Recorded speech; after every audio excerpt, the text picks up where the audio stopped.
Buenos días. En esta clase veremos el tema proteínas concentrándonos en capa de hidratación, desnaturalización de proteínas, agentes que causan la desnaturalización y funciones principales de las proteínas. Como ya hemos visto, una proteína es un polímero de aminoácidos. Acá tenemos algunas representaciones. Esta es una representación con fórmulas donde acá podemos ver el carbono alfa de un aminoácido, su grupo amino que está formando la unión peptídica con el grupo carboxilo, ahora transformado en carbonilo, del aminoácido siguiente, la cadena lateral y un hidrógeno. Y acá seguiría el grupo carboxilo que lo une a otro aminoácido. Y esto seguirá hasta que en un extremo tendremos el grupo carboxilo libre, constituyendo lo que se llama el extremo C-terminal. De esta manera se repiten cada una de estas estructuras, es el aminoácido que ha quedado unido, que habitualmente lo llamamos residuo de aminoácido. En el extremo contrario tenemos un grupo amino libre que corresponde al extremo amino terminal. El largo de esta cadena es variable, va a depender de cada proteína y en último término depender de la estructura del gen que se halla en el ADN. Esta estructura que tenemos acá la podemos representar esquemáticamente de esta manera, donde cada círculo está representando un aminoácido y la letra representa el código de una letra de cada aminoácido. Cada raya sería una unión peptídica. Acá tenemos la estructura primaria o secuencia de aminoácidos indicados desde el extremo amino hacia el extremo carboxilo: isoleucina, glicina, alanina, valina, leucina.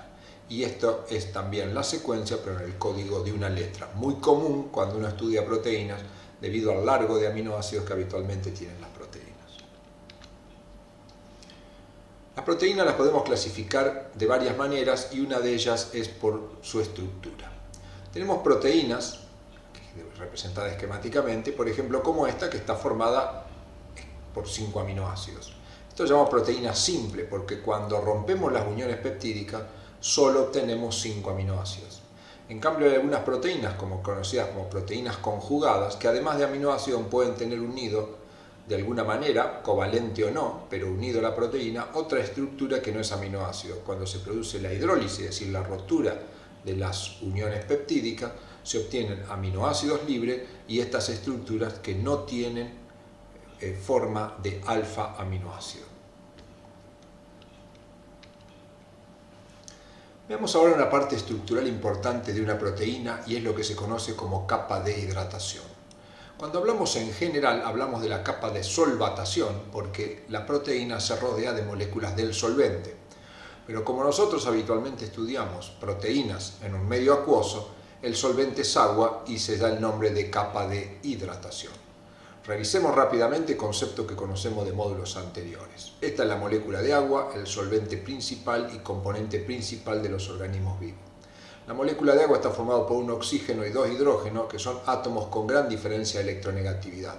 Esto determina que los electrones se desplacen en un enlace covalente hacia el lado del oxígeno, atribuyendo una diferencial de carga negativa sobre el oxígeno y positiva sobre los hidrógenos. De esta manera podemos representar la molécula de agua de esta manera, como una estructura que es un dipolo, tiene una acumulación de carga positiva de un lado y carga negativa del otro. No es una estructura cargada, sino que tiene acumulaciones de cargas. Entonces, si esta línea que tenemos acá, en negro resaltada, es una proteína con sus estructuras primarias, secundarias y terciarias en este caso, la cadena proteica tiene las cadenas laterales y las uniones peptídicas que sobresalen de esa cadena. Entonces la molécula de agua va a interactuar con sus diferentes partes del dipolo, especialmente con los grupos oxidrilo y los grupos que contengan nitrógeno, produciéndose en general puente de hidrógeno. Entonces, estas moléculas de agua se van a unir a los grupos con oxígeno o nitrógeno de la cadena y van a ir revistiendo la de agua. Y acá esquemáticamente es lo que va a ocurrir. Si esta es una proteína, va a quedar recubierta de moléculas de agua, lo que se conoce como capa de hidratación. Esto que ocurre con las cadenas laterales también ocurre con las uniones peptídicas. Si ampliamos este sector, En este sector veríamos obviamente uniones peptídicas con carbonos alfa y cadenas laterales. Las moléculas de agua pueden unirse también en esos sectores. Por lo tanto, esto forma una capa que será mayor o menor dependiendo de la proporción de aminoácidos polares que tenga la molécula. Esta capa de hidratación puede alterarse y cuando se altera cambia la estructura de la proteína. Una de las causas que pueden alterar la capa de hidratación son la presencia de sales y alcoholes en alta concentración. ¿Qué ocurre cuando tenemos una sal? Por ejemplo, ponemos acá solo el catión sodio. El catión sodio es una estructura que tiene carga positiva y por lo tanto va a tener también gran afinidad por las moléculas de agua debido a que la molécula de agua es un dipolo. Entonces, si la concentración de sales es muy alta, esto va a ir quitándole moléculas de agua a la proteína y atrayéndola y uniéndola a los iones. De esta manera, la proteína va a ir perdiendo las moléculas de agua, desprotegiéndose y quedando la proteína al descubierto. Cuando la proteína queda al descubierto, puede empezar a interaccionar entre ellas, formando acúmulos que la van a hacer desprender de la solución y normalmente generar una especie de un precipitado, es decir, algo que se desprende de la solución. Y en estas condiciones la proteína es probable que pierda su función y parte de su estructura. Entonces este proceso se denomina desnaturalización, que en este caso va acompañado de precipitación. Este proceso, que lo estudiamos con las sales, también ocurre con los alcoholes, por ejemplo, y con sustancias como los hidratos de carbono. Las grandes concentraciones de hidrato de carbono, como tienen gran cantidad de grupos oxidrilo, puede producir exactamente lo mismo. Entonces, revisemos nuevamente este proceso de una manera más sencilla. Una proteína en general es funcional cuando tiene su capa de solvatación, pero estar en presencia de sales se intercambian la capa de solvatación, o dicho de otra manera, la sal le quita la capa de solvatación, se hidrata la sal, la proteína queda desprotegida y se transforma en una proteína no funcional. Acá tenemos algunas cosas que parecen no tener nada que ver con esto, pero están muy relacionadas. Este proceso de hacer perder la función a una proteína por perder la capa de solvatación se utiliza, por ejemplo, en los procesos de conservación de alimentos. Todos aquellos alimentos que son embutidos, como el salame, el jamón, se basa su conservación a temperatura ambiente en que al tener un alto contenido de sal, cualquier microorganismo que quiera posarse y alimentarse de esto no lo podrá hacer, porque cuando intente producir la digestión de estos alimentos, la gran cantidad de sal le producirá desnaturalización de su proteína y el organismo no podrá prosperar y morirá. Lo mismo ocurre cuando se producen conservas con gran cantidad de azúcar, como son los dulces y las mermeladas. Y la misma función cuando usamos alcohol para desinfectar una herida. La aplicación de alcohol, el objetivo que tiene es desnaturalizar las proteínas de los gérmenes de manera de que estos no puedan prosperar y no produzcan una infección. Pasemos a otra causa que puede tener efectos sobre la estructura de las proteínas, y uno de ellos es el pH. Como hemos visto antes, las proteínas tienen uniones entre sus cadenas laterales y entre sus uniones peptídicas, más allá de la unión peptídica en sí. Por ejemplo, el hecho de que tenga estructuras que pueden tener carga negativa, como los grupos carboxilo de los aminoácidos aspartato y glutamato, y cargas positivas, como los grupos amino de las histidinas, argininas y lisinas, estos grupos con carga positiva y negativa pueden producir una unión entre diferentes partes de la misma molécula o diferente molécula, conocido como enlaces salinos o enlaces electrostáticos. Si a una proteína que tiene esta estructura la sometemos a un aumento del pH, al aumentar el pH, si alcanzamos el valor del pKa de los grupos que tienen carga positiva, la carga positiva se perderá, y cuando se pierda la carga positiva, la unión electrostática que existía acá ya no existirá, y como podemos ver, la proteína ha cambiado su forma, estaba más próxima entre sí y ahora se ha desplazado hacia afuera como si fuera acá una bisagra. Entonces, esto seguramente ha producido un cambio en la estructura secundaria y terciaria de la proteína que ha afectado su función. En general, cuando hacemos cambio de pH, la proteína tiene una capa de solvatación y se encuentra de manera funcional. El cambio de pH normalmente no le afecta tanto la capa de solvatación, pero sí trae cambios dentro de la estructura de la proteína. Esto también es utilizado en las ciencias biomédicas, especialmente relacionado a la nutrición y alimentación. la conservación de alimentos sin necesidad de frío, como por ejemplo son los encurtidos, los picles, con el uso de vinagre, permite esta conservación. ¿Por qué un picle dura más tiempo que las verduras comunes si uno las dejara a temperatura ambiente? Porque al encontrarse en un medio ácido, cualquier microorganismo que intente contaminarlo y alimentarse a partir de ello produciendo la descomposición, no lo puede hacer porque al caer dentro de este sistema, el pH bajo que tiene por la presencia del ácido acético determina que no pueda crecer y por lo tanto tampoco alimentarse de los productos que están en su interior. Cuando aumenta el pH, entonces, como vimos, acá en este caso estamos representando una unión electrostática intercatenaria, donde representamos en color negro a una molécula y en color rojo a la otra. Carga positiva correspondería a un residuo básico de aminoácido, este es un residuo ácido. Si aumentamos el pH, se perderá la carga a medida que el pH aumente, esto debilitará la unión y cuando esta unión se haya debilitado, estas proteínas podrán separarse entre sí y obviamente si para actuar tenían que estar juntas, al estar separados no lo podrán hacer. Vamos a ver ahora los puentes disulfuro. Ya hemos estudiado el puente disulfuro, es una unión que se produce de tipo covalente entre dos cisteínas de la misma cadena polipeptídica o distinta como es en este caso. Acá tendríamos un puente disulfuro intercatenario. Esto es una unión covalente que puede ser afectada por agentes reductores, es decir, sustancias que aporten hidrógeno, hablando de manera sencilla. Cuando a esta sustancia la atacamos con agentes reductores, la unión covalente se debilita y se va a romper, entonces lo que se produce es que las cisteínas recuperan su grupo sulfhidrilo, pero ya ahora de manera libre, y por lo tanto esto también va a determinar que las proteínas se separen entre sí, y si juntas tenían su función, separada probablemente no la tengan o tengan otra función. ¿Qué tiene que ver esto que estamos poniendo acá? Bueno, un ejemplo no muy relacionado a la medicina, pero para entender.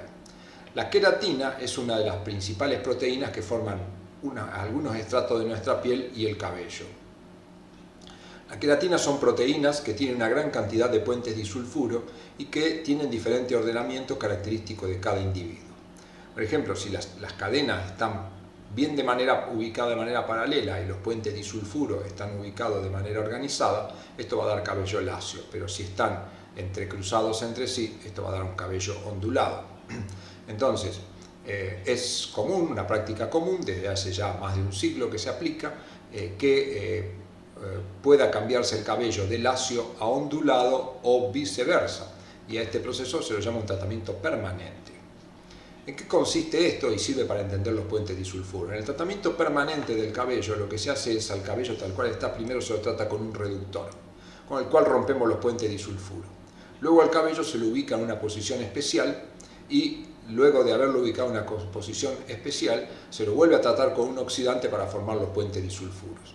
Si yo partí de un cabello que tenía puente disulfuro de manera paralela y he hecho el trabajo para que queden cruzados, lograré que un cabello lacio se transforme en ondulado y esto tendrá un tratamiento permanente, solo será cambiado con el crecimiento del cabello o con el tratamiento nuevamente. Al revés, si yo hubiera partido de un cabello ondulado y hubiera hecho el tratamiento, en este sentido obtendría un cabello lacio.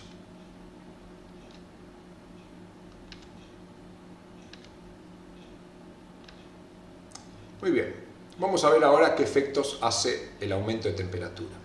Supongamos que esto esquemáticamente es una proteína y que cada uno de estos rombos que hemos hecho es una subunidad de una proteína que está formada por 4 cadenas.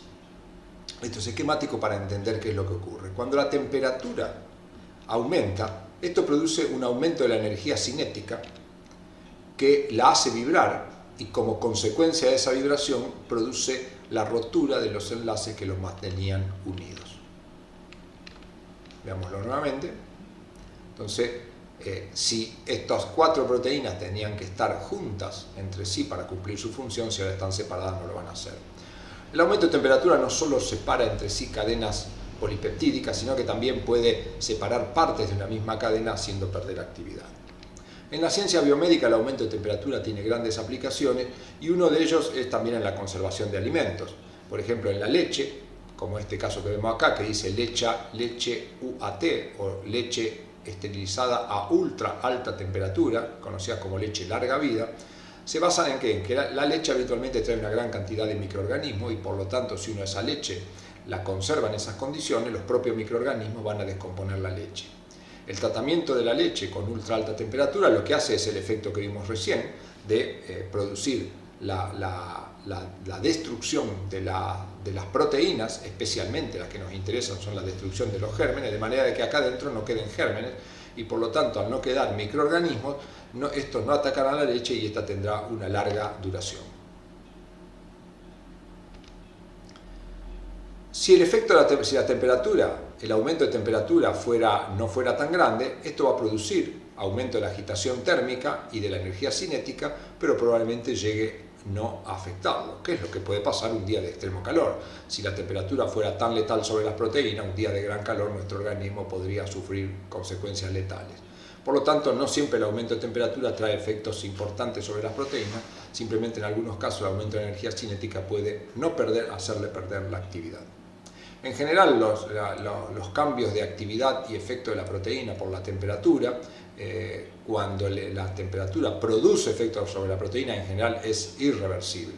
Aunque si es, como en este caso, un efecto pequeño, puede hacer perder parcialmente la actividad y recuperarlo. ¿Qué aplicación tenemos a esto? Bueno, si la temperatura es baja y hacemos bajar mucho la temperatura, podemos lograr que las proteínas se muevan muchísimo menos. Por lo tanto, al bajar la temperatura, si las proteínas no se mueven, la energía cinética es muy baja, esto impedirá que todas las proteínas tengan función y es como que, uno diría, congelamos el microorganismo y al congelarlo este no cambiará. Esto se aplica en gran cantidad de cosas, desde conservar los alimentos en la heladera para que se mantengan viables para su consumo, hasta el transporte de órganos para el injerto en una persona que tiene un órgano afectado.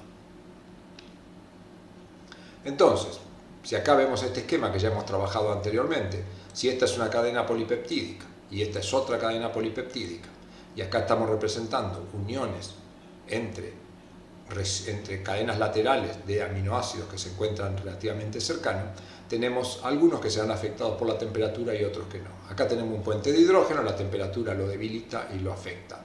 Esta es una fuerza de London entre dos estructuras hidrofóbicas, también son afectados por la temperatura y lo mismo pasa con las uniones electrostáticas. No así ocurre sobre los puentes disulfuro. El puente disulfuro, para ser afectado por la temperatura, tiene que ser muy extrema. Prácticamente lo que podríamos decir que ataca el puente disulfuro son básicamente los agentes reductores. Los metales pesados. Sabemos que los metales pesados como el plomo, el mercurio, la plata, son metales que pueden atacar a las proteínas haciéndole perder su función. Si nosotros tenemos una proteína funcional, es decir, que cumple una determinada función dentro de los organismos y esa función está muy ligada a la presencia de un grupo sulfidrilo libre de una cisteína de su estructura primaria, los metales pesados normalmente se unen a los grupos sulfidrilo y si ese grupo sulfidrilo era vital para cumplir su función, ahora ya no lo cumplirá. En general los metales pesados tienen una acción indiscriminada, no específica sobre las proteínas y se unirán a aquellas que tienen grupos sulfidrilos expuestos al metal pesado. Las radiaciones.